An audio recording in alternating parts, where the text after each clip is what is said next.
Welcome to Stitches in Time, the podcast discussing Doctor Who the way it was meant to be watched, in chronological order, one clip at a time, starting at the Big Bang and ending with the heat death of the universe.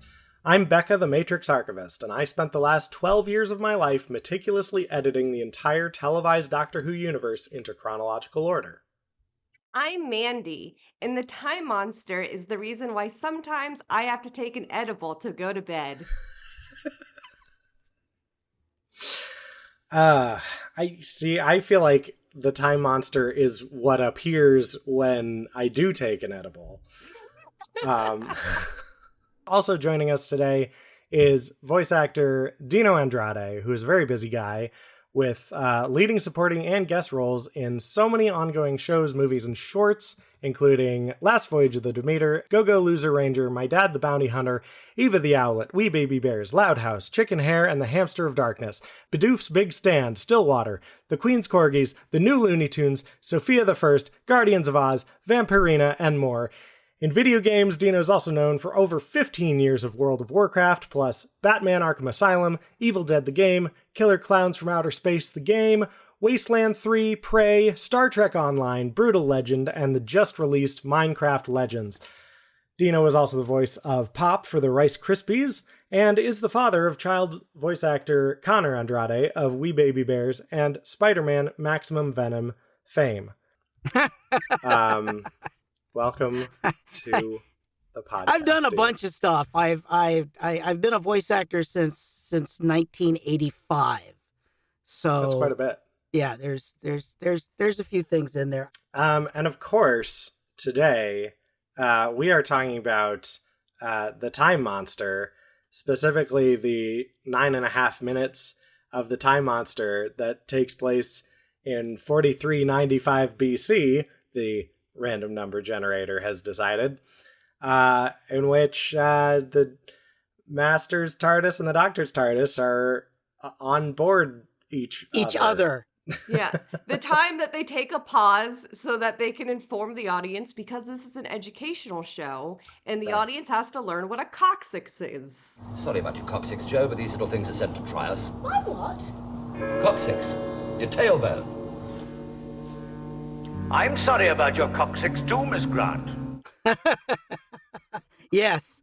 Well, I just like how it's a device that allowed the writers to basically just do what they wanted. You know, it's like we've put a TARDIS in TARDIS. What is that going to mean? Whatever we're going to say it means. We're not going to worry about, nobody's looking up quantum physics. Nobody's, it's like we, the writers, just get to go, woo! It is. Yeah. A lot of there's a lot of things that they kind of present as a surprise of like, how is this possible? How did this happen? And be like, well, I don't know anything is possible with the TARDIS. You have defined nothing for me, so I guess anything is possible. Yeah. You can imagine producer Barry Letts, just saying, whatever it means to you, and just letting the directors and writers go, which was very much his way. Especially after like 2 years of John Pertwee just like, well, we can't use the TARDIS, so I guess I'm just hanging out with UNIT. And it's like, oh yeah, we have the TARDIS. What are the rules around that again? Doesn't matter. Don't think about it. Yeah. We're just going to get all philosophical and have fun here on a budget. Yeah. And a budget means that they're going to be in the exact same interior the entire just seeing the same room being used. Yeah, it was like the movie Cube. We're just going to keep changing the wall colors in Cube, but it's the same damn cube, although they didn't even bother changing the colors. They just changed the centerpiece in the middle of the console, Yeah. Where Pertwee's is that fancy salad spinner, and the Doctor's looks like a fondue set that's supposed to have chocolate pouring out of it, But otherwise, no, they're different. They're different. Totally different. Yeah. But I didn't mind that, because one of the things that I absolutely love about early Doctor Who was this kind of BBC Doctor Who mentality of nothing was impossible. No small budget meant it. It's like, Bill Hartnell would go to a ruined city and all the budget could afford was a 3-foot by 3-foot model, and they're like, there it is, ruined city, let's go. We're good with it. They no one ever said, that's going to look like crap, we're not doing that. It was like, no, we can build it, we're going to do it. The ship's only going to be this big, but we got it. The monster, it would bubble wrap around the arm, spray it green, done. No, there was never, no one ever said no. It was like, what's in the script? Got it. We'll make it work, Yeah, and you got to kind of give them credit of, particularly versus now where we're watching, like people want to have like high def remasters and they want to see everything. It's like you were meant to watch it on a screen this big. Yeah. You were not meant to see what this actually looks like. No, you were not meant to see it. And it was also one of the key differences. And it's like anybody who follows me on social media knows that every week, whenever I can, every week I try to show my son a classic movie. And one of the main reasons why I wanted to do that was because I had gone to some events and found that there were people who were not able to take anything serious that was made before digital special effects. Or they wouldn't watch anything made in black and white, right? I remember showing someone the original classic 1930s production of King Kong, and we're all just really wrapped into it. And this guy's just going on and on about, how can you take this seriously? This looks so phony. And I thought, I don't want my son to experience that. And so I raised him on, everything, silent films and so on, with this idea that it's not about effects, it's about story. Yeah. And that was one of the things that was kind of the great hallmark of classic Doctor Who, was that what they were trying to get away with in story, especially starting in the Troughton era, where it was like, we really want to get into fascinating, interesting, thought-provoking stories. We'll worry about the special effects along the way, but that's not what this is about, really. It's about the concepts, and that's something that I really, really admired about that. And again, something I wanted to impress on my son, that always, whatever you're watching, pay attention to the story first, right? Right. So there's my 2 cents on that.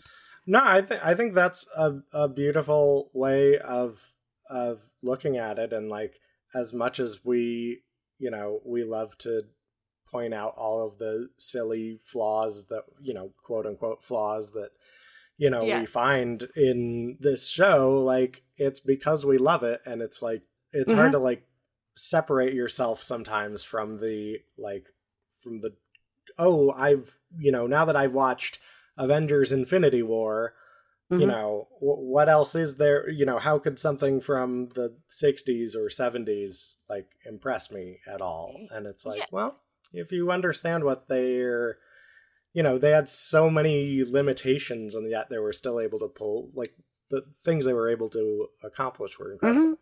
Yeah, it's something where kind of you can see them also having to figure out how to do things. It's like, well, you don't have the kind of digital effects. You don't have all these strong things. How are you going to try to do it? There's a lot of interest in just kind of seeing, a person made this. A person had to sit and figure it out. And it looks janky because that's like, it is somebody just kind of figuring out and working out how they can make this kind of thing, or how they present this very high concept idea on a very minimal budget and like very few resources. And it is a nice thing kind of getting to see of like, well, this is a person telling a story. It's not like when people are like, well, that doesn't look real and thus it's too phony. Like, you're watching a fictional story made by a person. It's all gonna be phony.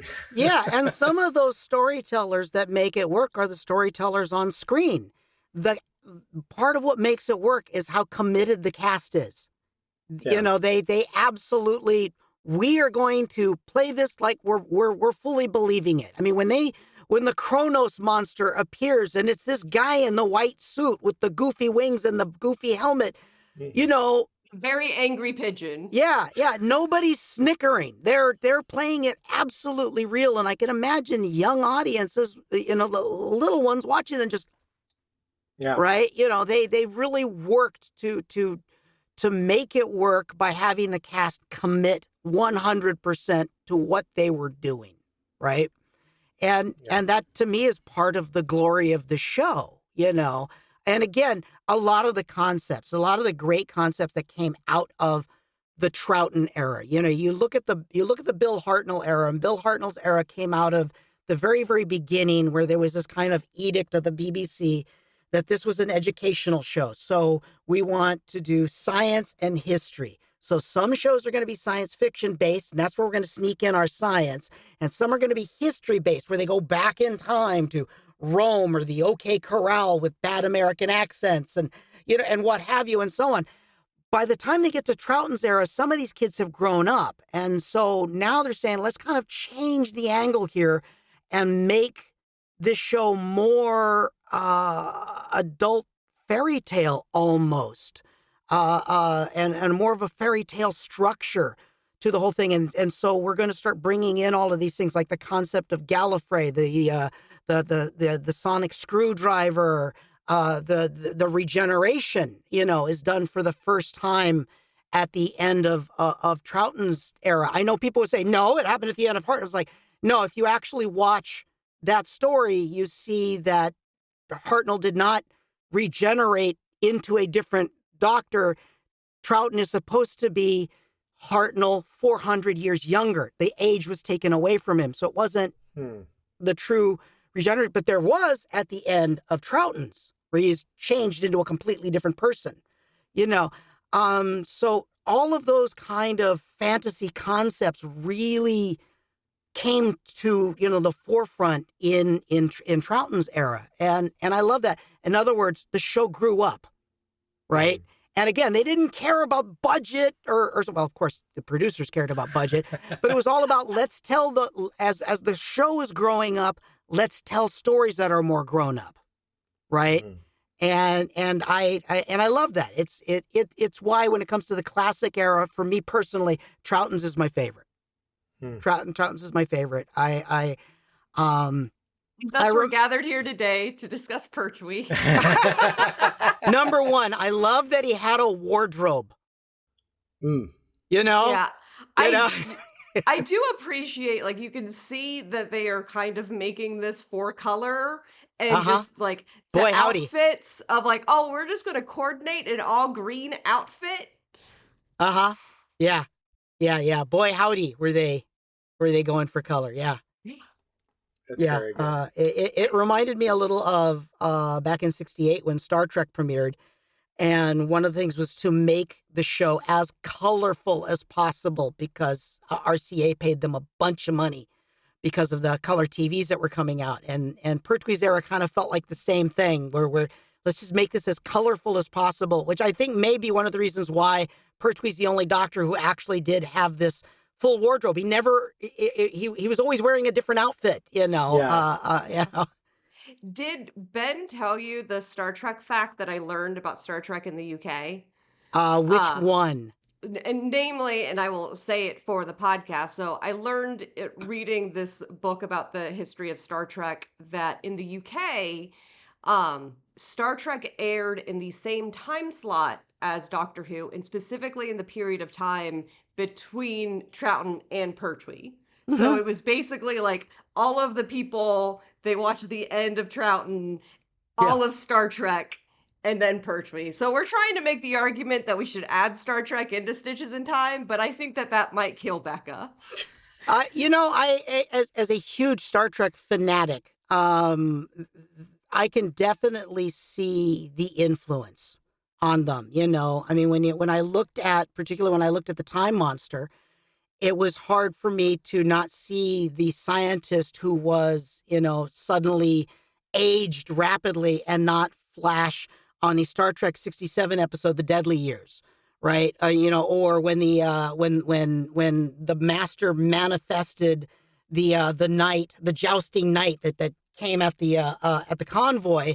Immediately, I thought of the 66 episode Shore Leave from Star Trek, with them manifesting this knight, this jousting knight, and so on. And I thought I wouldn't doubt it if they weren't picking these things up, whether it was conscious or not. It could have been subconscious. I mean, the director of Godzilla -1, there was pointed out to him that there were certain similarities between that and the 90s film Godzilla GMK. And he thought about that. And he's like, yeah, actually, there are a couple things. I didn't even think about that. And I loved that film. I mean, that makes sense if you're making a Godzilla movie that you would reference other Godzilla, like even not intentionally, but it's like, this is what Godzilla is. Yeah.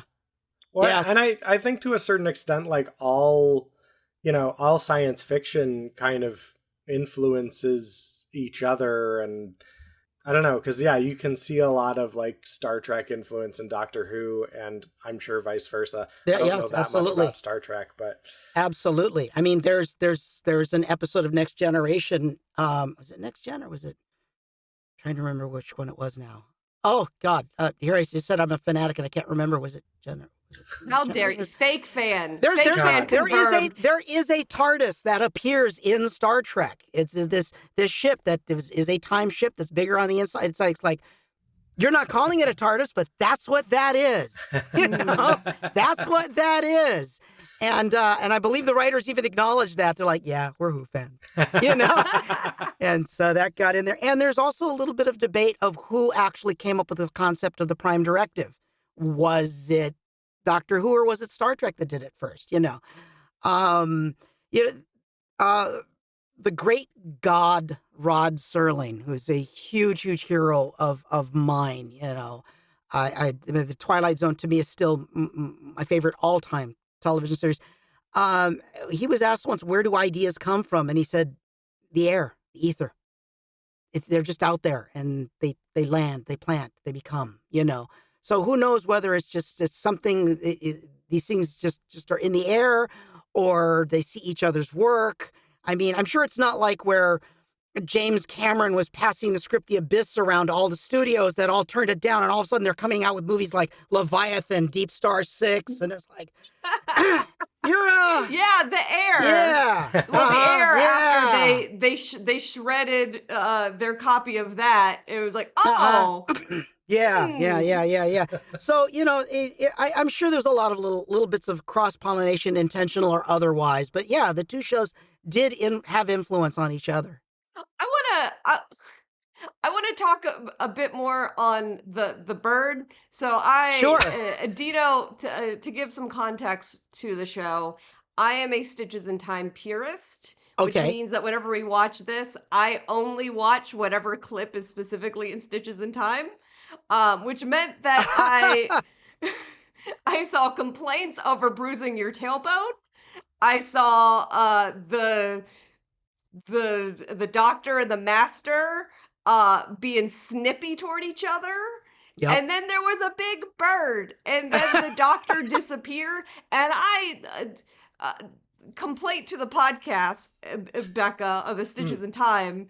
They do a big deal that the doctor is no longer in time. He's trapped in the time vortex. And how is his voice in Stitches then, if he's out of time? Well, all right. First of all, I have been very clear. I don't know if I have been this clear on the podcast, but Stitches in Time, I'm strictly taking whatever the camera is seeing. I'm not doing any like audio editing of things, and like if his voice is in the TARDIS and the TARDIS is not traveling, then it's okay. You're just gonna go with it. Yeah. You're just gonna go with it. Okay. I have on the Stitches in Time website, there's a methodology page where I list a whole bunch of rules that I have for myself, but the main rule that's not on there is don't think about it too hard. Whatever. The rule should be, do not make this any harder for yourself than it needs to be. Uh-huh. Yeah. Well, there's the whole thing when they get to Atlantis and they welcome Joe and they call her Lady Joe. And all of a sudden she's got this Atlantean wig, you know? Oh, it's gorgeous. it's like, nice they had that wig hanging around, you know? And nice. Cool. Good job. Yeah. People in Atlantis just have wigs hanging out in case any time travelers show up. Right. With haircuts that they're afraid that their people won't understand. If they won't, they're not going to, they're not going to go with it. They're not going to go with it. Yeah. There's a lot of very interesting things in that whole thing. I mean, you've got the Minotaur in that thing. That's David Prowse. Is right? it really? That's David Prowse. Yeah. Oh my gosh. Yeah. That was around the time David Prowse was doing a lot of like Hammer and Amicus films. Like he was the strong man in Hammer's Vampire Circus and so on. And so it was like, we need a big guy, to be the Minotaur. Fine, called Prowse. And oh my goodness. So that was him. And also for your Hammer and Amicus fans, the Queen. What was it? Queen Gallia, something like that. The woman with the amazing cleavage. Yeah. That was Polish actress Ingrid Pitt, who was in Countess Dracula for Hammer. For Amicus, she was a vampire in The House That Dripped Blood. So for people like me who are big horror fans, and particularly I love British horror. I thought you were going to say big Hammer cleavage films. fans, but yeah. Becca, I need you to redo the random number generator so I can see the lady with the big cleavage. I'm you run the numbers. The lady with the big cleavage is coming up sooner than you might expect. Mandy. Okay, Don't worry. I will admit I'm a big Ingrid Pitt fan. She's something. She was something. Yeah. And so, when she appears on screen, it's like, oh, I know those. They're her. I know. Yeah. I know those. I'm very familiar with. Yeah. Yep. Sure am. Yeah. Yeah. So I feel like the whole Time Monster episode is just like teetering on the edge of naughtiness. I mean, they've got the coccyx line in this in this thing. They've got Tom Tit, which is an acronym for what was transmission of matter through interstitial time. And at no point does anybody point out, you know what tit means. Oh, look at the time sensor that the Doctor builds. It's a cock and balls. Phallic cock and ball. Yeah, which is hilarious when he hands it to Joe and Joe's just got it right there, And they're like, look at that. I'm starting to see why why Pertwee might be Ncuti Gatwa's favorite Doctor. And it fits. The cock and balls prop fits because there's so many silly props throughout that series, that whole thing where he builds that device out of a wine bottle and corks and a couple of forks. It's like, there's goofy props through this whole thing. I love how the Master's TARDIS is this giant computer, which I actually have a miniature of because I love Roger Delgado. It is always such a joy to have whenever Roger Delgado is in a clip for this, because it's always so fun. This is just a perfect distillation of them just being nasty to each other, like from a screen. They're just having a mean Zoom call, and it's like, "I got you, Doctor. I trapped you." The Doctor's like, "No, you're trapped with me, actually." Ha! Yeah, and there's this ongoing thing in that era through most of that involving, when it comes to unit, involving Sergeant Benton and Captain Yates, and how Benton can be both brilliant and ineffective. How the Master tries to fool Benton with the phony phone call and doing the Brigadier's voice, but then he's like, "Aha! You thought that would fool me." and all the master needs to do is just shove him out of the way. You know, and this happens not once but twice in this series. And it's like, you know, you're a military man and you've got your sidearm out. If you actually used it, you know, I don't know, put one in the master's thigh. Yeah. You know, that would have taken care of the situation right there. Right? I wanna call it, Becca. I think the name of this episode should be "Put One in the Master's Thigh." There you go. Great. There you go. Yeah, it's just you just wonder. You can just see the brigadier just, oh, why? You know, And then they turn Benton into a baby, then they turn Benton into amazing. a baby. Yes. Just you wait, Mandy. Just you wait. The Pertwee years are going to be something else. See, this is the first time that I've had people be excited about me eventually in the Pertwee era.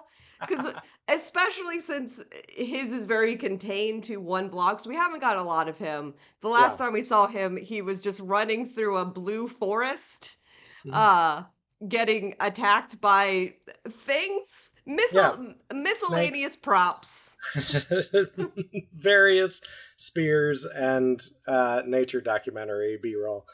Yeah. Another thing that you'll notice is the number of camera shots that unfortunately are really low, looking up into Pertwee's enormous nostrils. And that you could tell Pertwee was very conscious of, because there's not a single hair. And I don't know anyone that age who hasn't got a forest up in there, right? Yeah. You know, so clearly he kept his nostrils very trimmed for, you know, I think his first one was Spearhead in Space, right? Yeah. Yeah, look at how many shots there are of him unconscious in that hospital bed that are just shots right up his nose, you know? It's like, you couldn't have put the camera somewhere else? You really? You couldn't? Just move it over.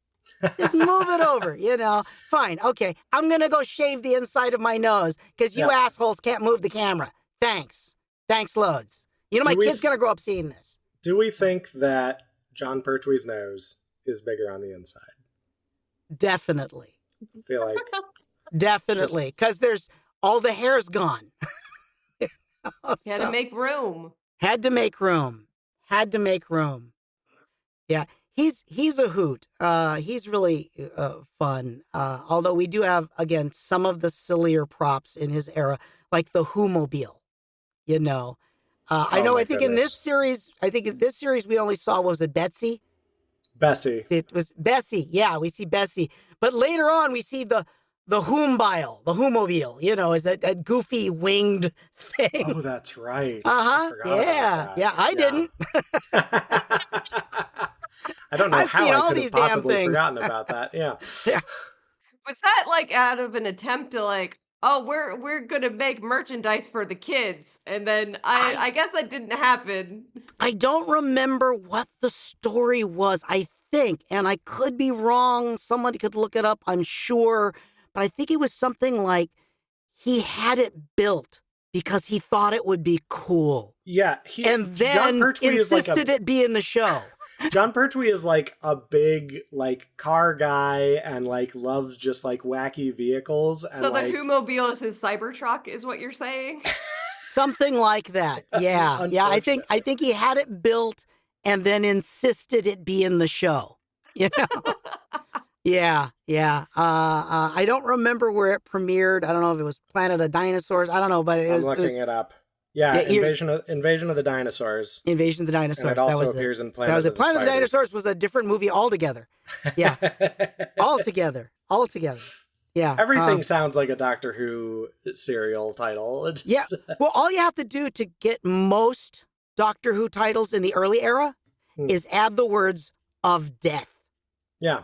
Right? Of death, of evil. Uh-huh. Yeah. Web of noun death. of scarier noun. You know, wheel of death. Terror of the something. Yeah. But you can probably go through and make a list, and the titles that end with "of death" will outnumber everything else. They will. That is an interesting. I might do that. There you go. There's you can win some trivia games with that one. You can win some trivia games with that one. trying to do like, oh, your Doctor Who title is the street that you live on and the reason why you have to see a therapist. Okay. I'm not going to go there. I'm not going there.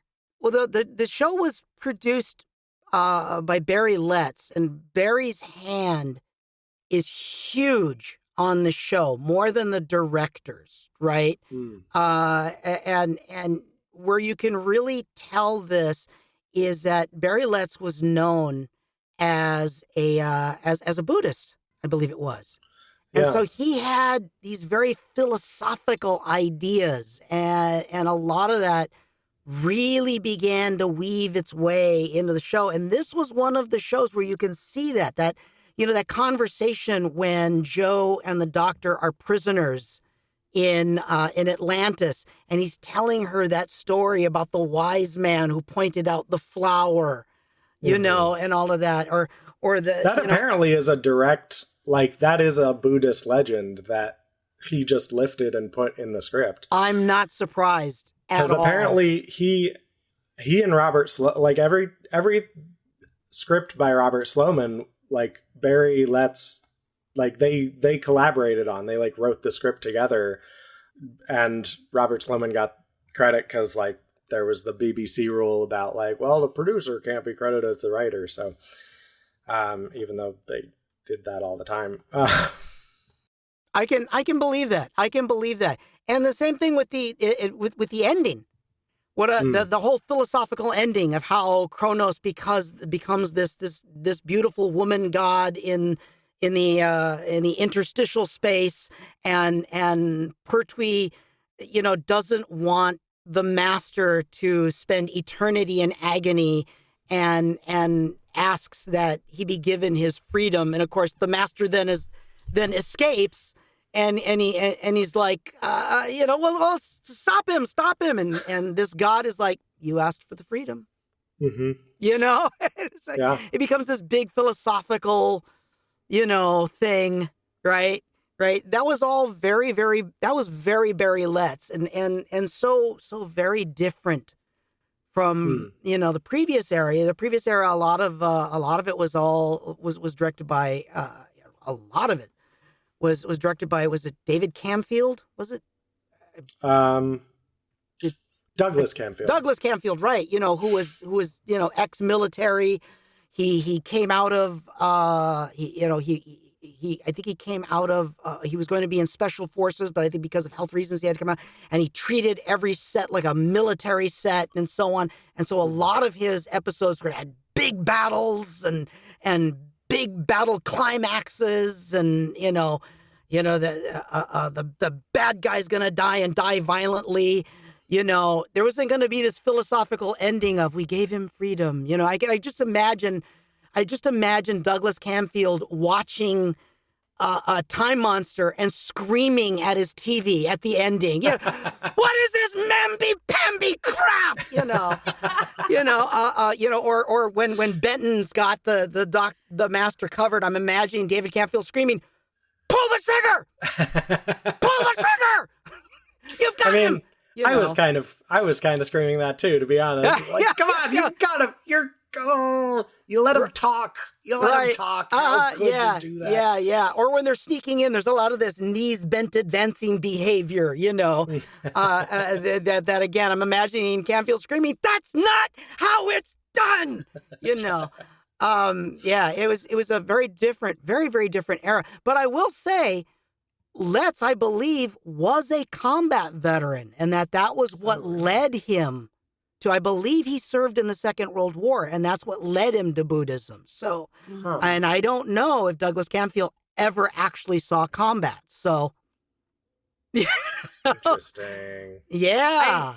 That would kind of make sense in terms of someone who is very into the idea of militarism, but has maybe not had to experience the more traumatic sides of it, versus someone who has. I'm like, no, I have very different opinions about this. Yeah.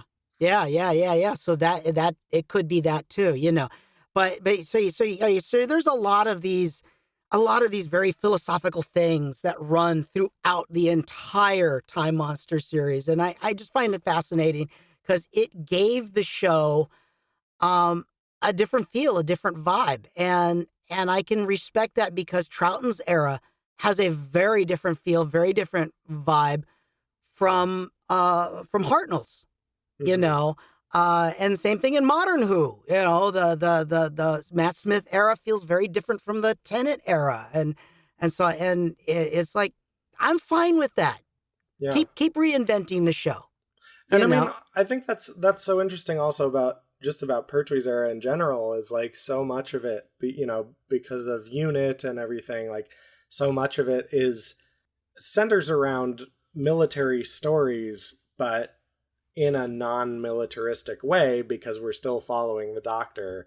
Right. And like that is occasionally like part of the drama is, you know, the Doctor kind of butting heads with the Brigadier a little bit and saying like, no, we're not going to use guns to solve this problem. I feel like that informed so much of the philosophy of the show going forward. And like, you know, and I mean, like the Doctor was always like pretty peaceful, but like, I think that was like kind of hammered home with the Unit stories. And then and you can also look at it as like, oh yeah, that's like something that the Doctor like learned and took to heart during that part of his life and brought forward into everything else he did. Yep. And I don't recall whether or not they came up with the concept. I know things like Gallifrey, the sonic screwdriver, you know, all of these things all came from the Troughton era, but I don't remember there being episodes, and I could be wrong. It's been a while since I've watched them. But I don't remember there being a concept in the Troughton era of the TARDIS being alive. And yet that is a concept that is in Pertwee's. Joe, even in this series, makes a comment about, are you telling me the TARDIS is alive? And so again, there's Barry Letts talking about all living things and the symmetry of them and how they weave together. I know that is something that's definitely there. And again, to me, it feels like it's Barry Letts' fingerprints, you know? Yeah. I was actually going to wonder, you know, we talked about The Edge of Destruction, which was the, I think, third story ever of William Hartnell. And, you know, he has a line in there.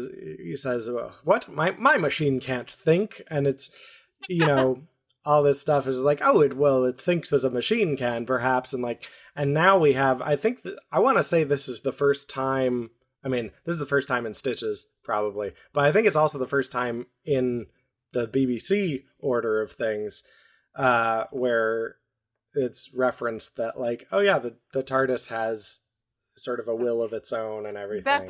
Becca, we literally already watched the bit where the TARDIS was a lady for a while.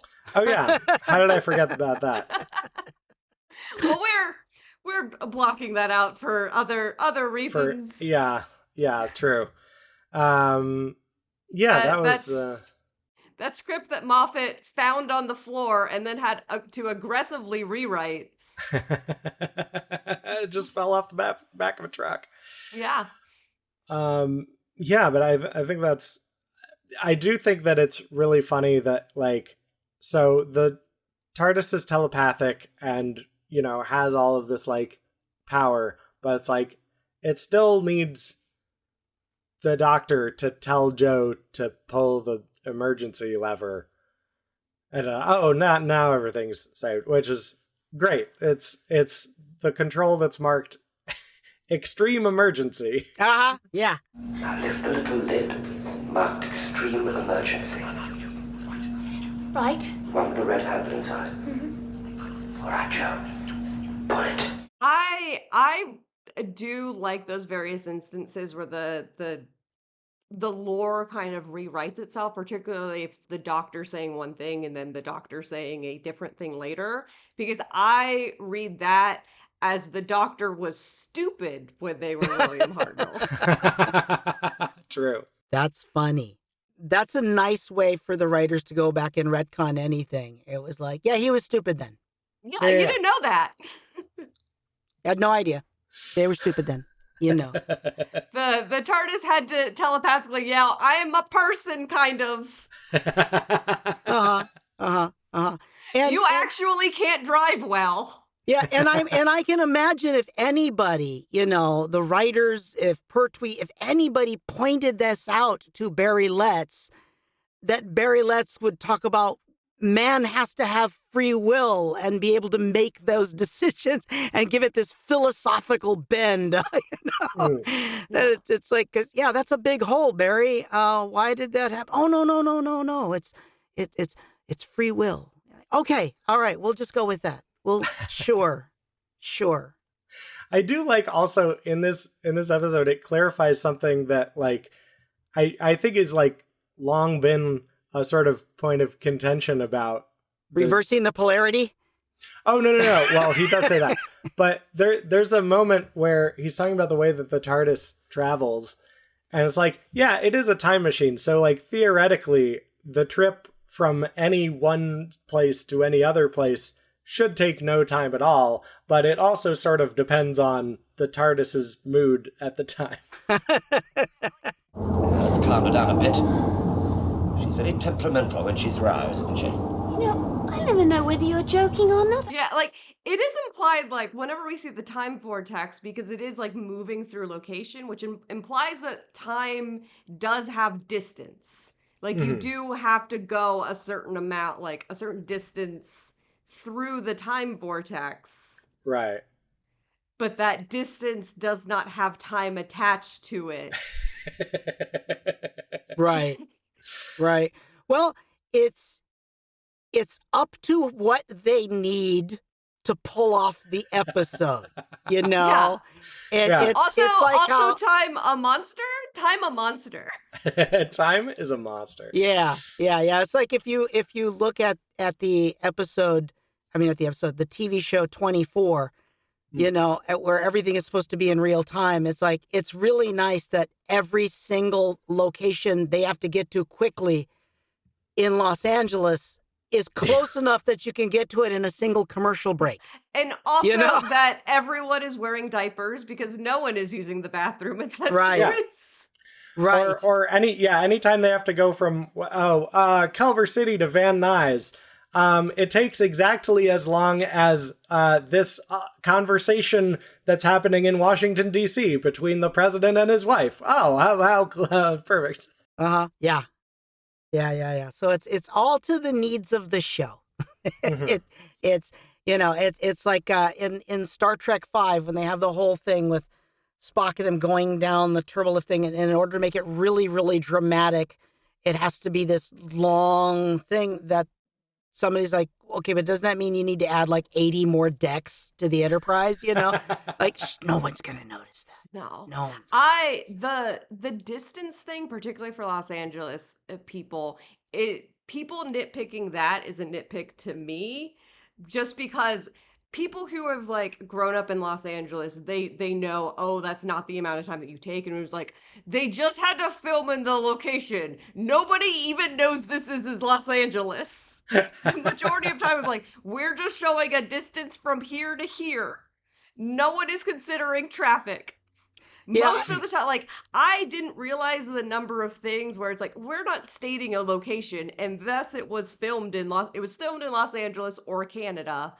And until I learned what Ralph's was, I was not able to tell where things were from. And then I learned what Ralph's was, and I started watching TV shows again, and it was like, oh, this is filmed in Los Angeles. This is filmed 3 blocks away. In fact, based on the timing of when this was filmed, that's why I couldn't use the Ralph's that day, because they closed it because they were filming this.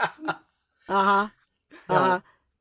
It is really funny to watch. I've noticed this, especially like rewatching like The Office and Parks and Rec, where they like anytime they're driving anywhere and it's usually in the valley, and I'm just like, oh, I know what street they're on. Okay.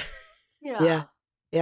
Or the exact opposite, you know, like what was it, the movie? I think it was Taken 3, I think, where there's the big big chase going to the Santa Monica airport, and they're on these like dusty roads and going through fields and things that do not exist around the Santa Monica airport. I live on the west side. I know. There's no, it's like, we'll be at the airport any minute. And I'm like, no, you're not. I don't know where the hell you are, but you're not anywhere near Santa Monica. Yeah. Just driving through the frozen tundra, like, we'll be there any second, Santa Monica. Yeah. Anytime someone has to go to LAX, and LAX is such a nice little airport. It almost looks like Burbank. Yeah.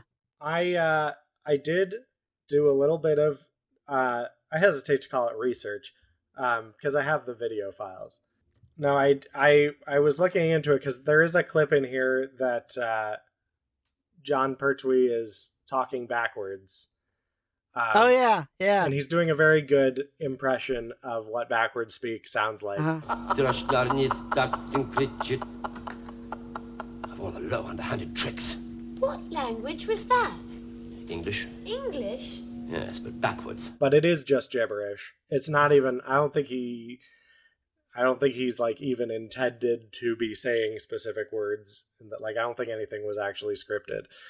So I was a little disappointed in that, but like, he does a very good job of imitating what speech sounds like when you play it backwards. That's really something. I know we talked about earlier about kind of like the lack of digital effects. I didn't even process that he would have needed to actually say things backwards, and they aren't just playing a recording of him actually. It was like, oh, well, wouldn't you just like make him say whatever you wanted him to say forward, and then you would reverse him? Like, no, that requires a lot more editing than they had the capability of doing. They probably could have done it that way, but not if you want Joe to react to it in the same shot and be like, I'm sorry, what the fuck was that?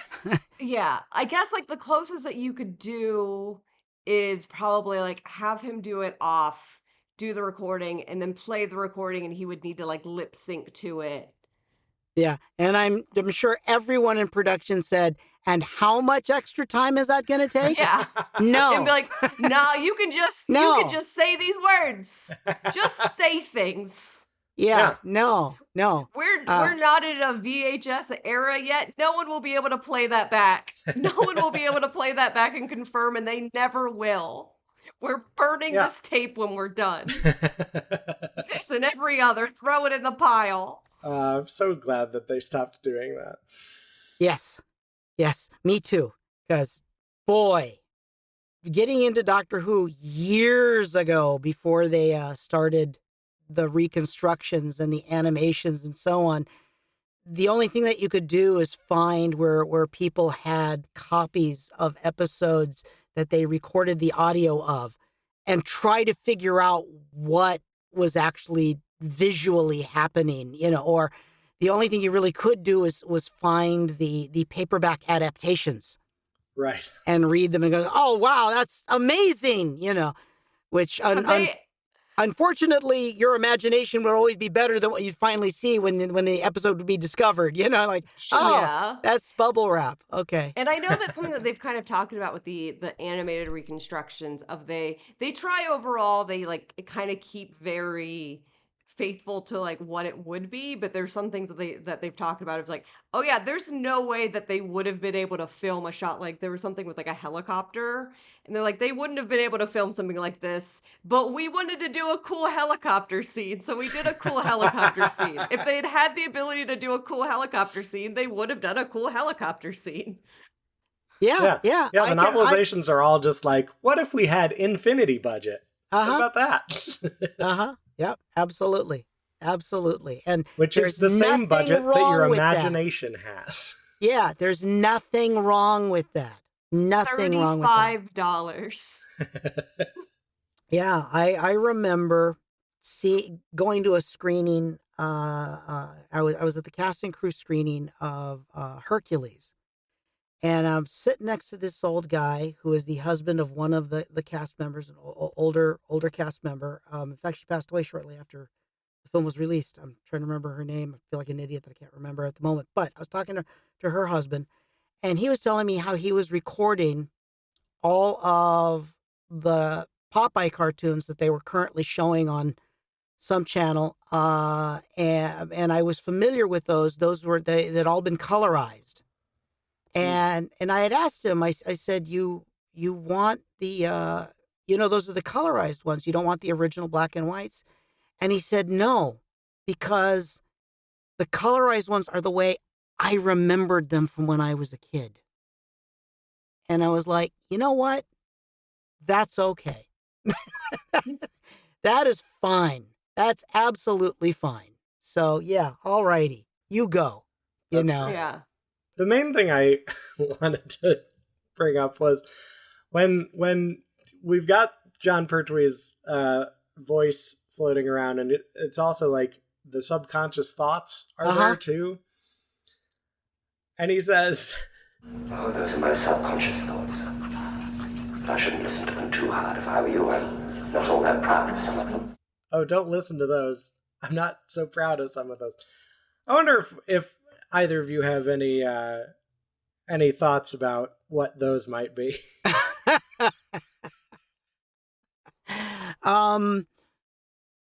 Shopping for a nose hair trimmer would be, there's that. Yeah, it's just a chainsaw. Let's be honest. Filling the milk machine. Filling the milk machine. Mm-hmm. Deciding who I'm going to order the Who-mobile from. Why he built the time sensor in that specific shape. In that specific shape. Yeah. Yeah. Uh-huh. I remember in was it the Three Doctors, where I believe Hartnell refers to him as a dandy. I think. Yes.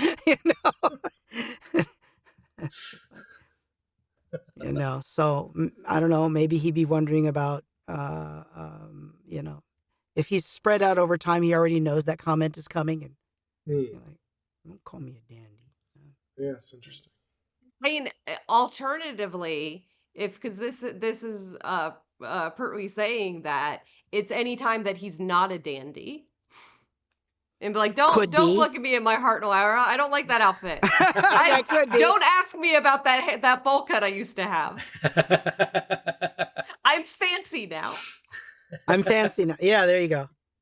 There you go. You can't see me before I got this ascot. Yes, I can see that.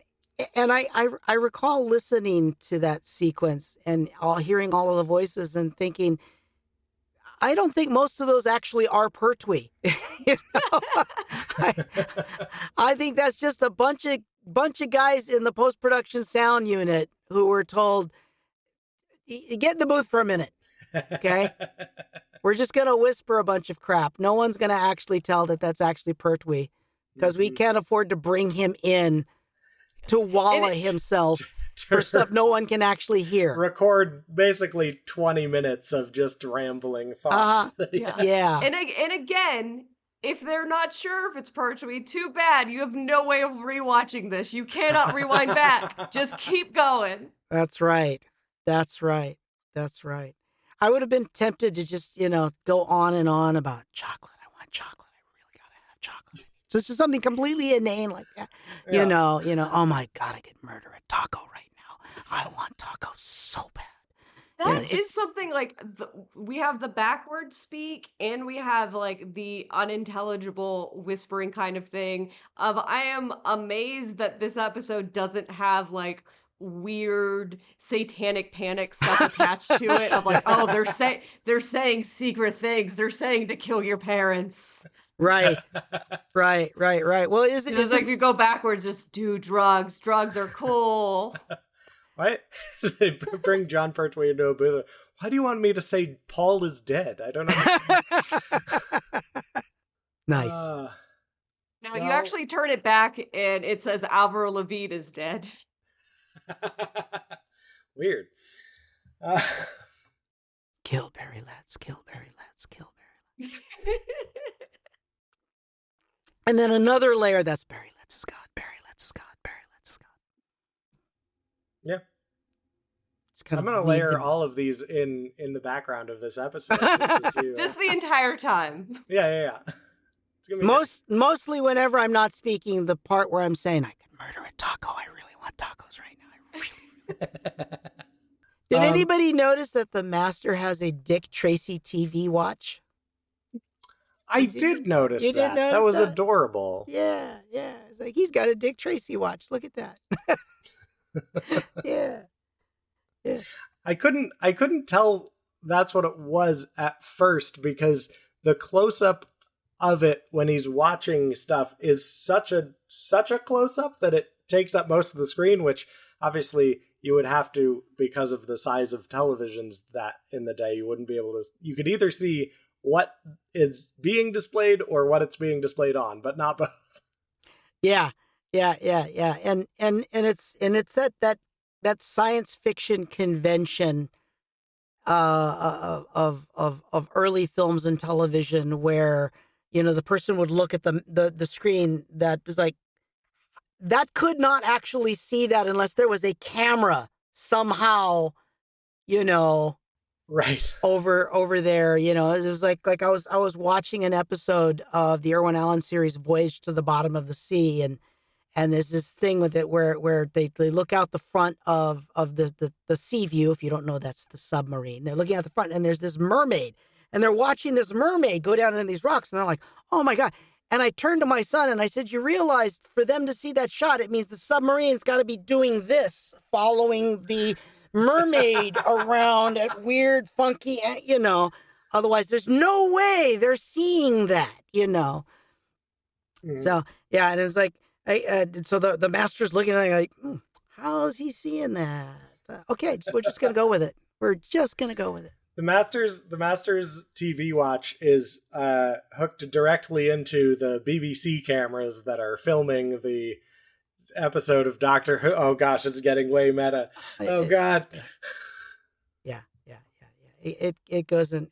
There's some funny stuff in there. I also really liked all of the faked slow motion that they do when they're messing with time, everybody's doing this, and it just. But it's not actual but slow the way motion. the clothes are from moving. the idea of like we have to act it because we could do it in slow motion, but that's gonna take too much time and effort versus you just acting slow. Yeah, it's like you can tell that they're outdoor cameras. They're 16 millimeter cameras that for an awful lot of the shots they did not have any kind of what was the device called, an intervalometer or something where you can change the speeds, or we could only afford to do that with a very specific shot because the amount of film that's going to go ripping through the camera. So we're only going to get that. So for most shots, that slow-mo is going to be, fixed or not at all. So the actors are going to have to pick up the slowing down thing. And there's a shot of the Brigadier facing right into camera where he's just sitting there going. And Pertwee runs up to him, and grabs him by the... And the whole time, Nicholas Courtney's just... And it's hilarious. It's absolutely... It's like, I would... That should be just you pulled out as a GIF, just by itself, complete non sequitur, of the Nicholas Courtney doing this thing while John Pertwee's running up to him, and it's a very funny shot, that I'm sure Nicholas Courtney you saying I could really use a taco over and over. There you go. Yeah.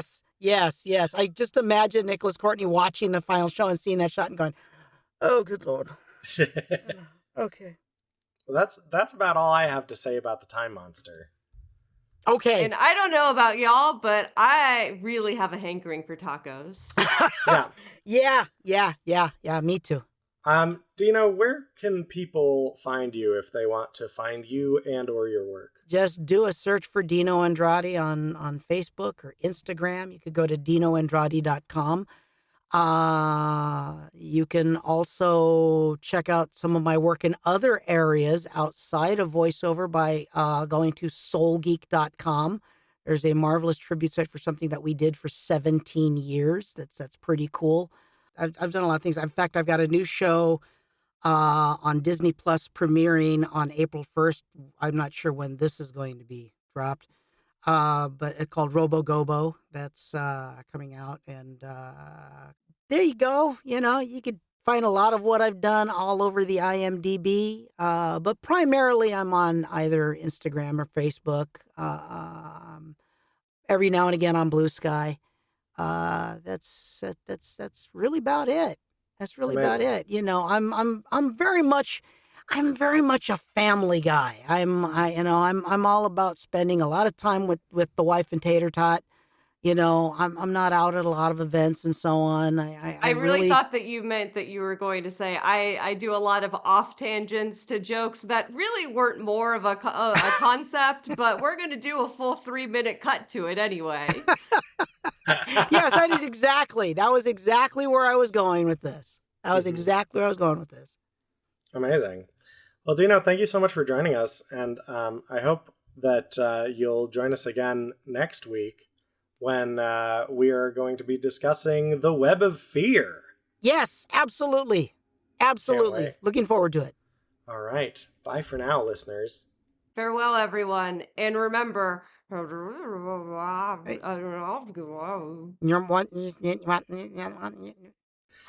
good, Billy. Yes, that's taco. I want a taco. Thanks for listening to Stitches in Time. Music by Becca McGlynn. Art by Mandy Oquendo. Logo by Ben Paddon. Produced by Becca McGlynn and Ben Paddon. Please make sure to rate us and leave us a nice review. It helps new fans find the show.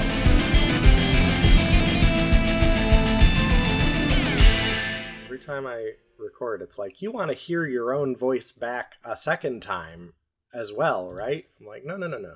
No. Nobody has ever wanted that, actually. No one actually should hear my voice. I bet Ben would disagree. Oh, Mandy, I know you don't listen to the podcast, so you don't know that I just cut you out of everything. Yeah, as you should. It's a safety hazard. Now you watch. He cannot bear not to have the last word.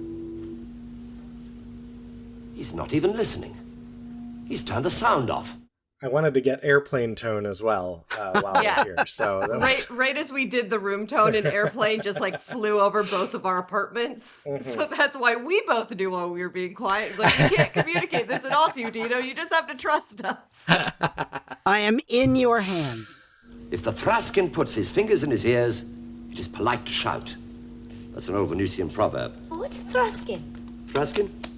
Oh, it's an archaic word. I'm ready to start the episode about the Time Warrior.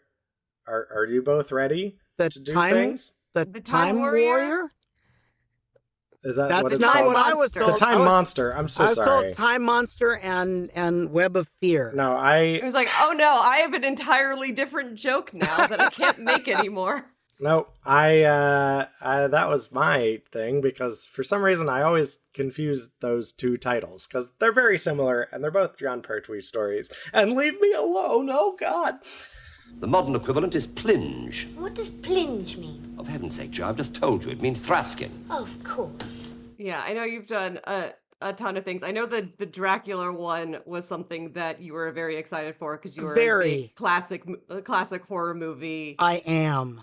That was kind of bucket list stuff, to voice Dracula in a Universal monster movie. That was just like, yeah, I was so incredibly thrilled for that. And of course, my son is voice actor Dino Andrade, who was the star of We Baby Bears and is in the cast of Casagrandes and has done Loud House, and he was the voice of Groot for Spider-Man Maximum Venom.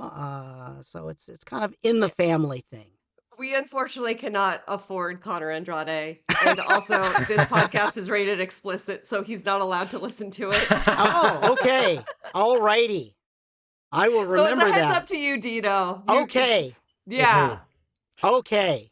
Yes. But in the meantime, swear loudly and proudly. Shit, yeah. All righty. All righty. Well, he's picking up my words even before I've spoken them and feeding them back to me through the TARDIS's telepathic circuits, making them come out backwards. The TARDIS is a telepathic? Yes, of course. How else do you think they communicate? Yeah. And now you're doing your Disney Plus show, which is great, except that we work very hard to make sure that Disney Plus never finds out about this show or the 12-year project that Becca has done, because we will immediately get sued into the ground. Oh, okay. Okay. Okay. So you should watch on Disney Plus. Yeah, Put it's okay things on. to Don't tell for them us. where you found it from. All right. Yeah, exactly. You And got that, right? This is You coming got out, that. I believe, April 9th. So, so your show will have released. Yeah. And Cool. if you get a survey saying how did you hear about Robo Gobo, just say an angel came to me in my dreams and told me Dino Andrade is great. Give him lots of money. Yay! Yeah. A rare and delicate feast for you! The Time Lord! Deliver him!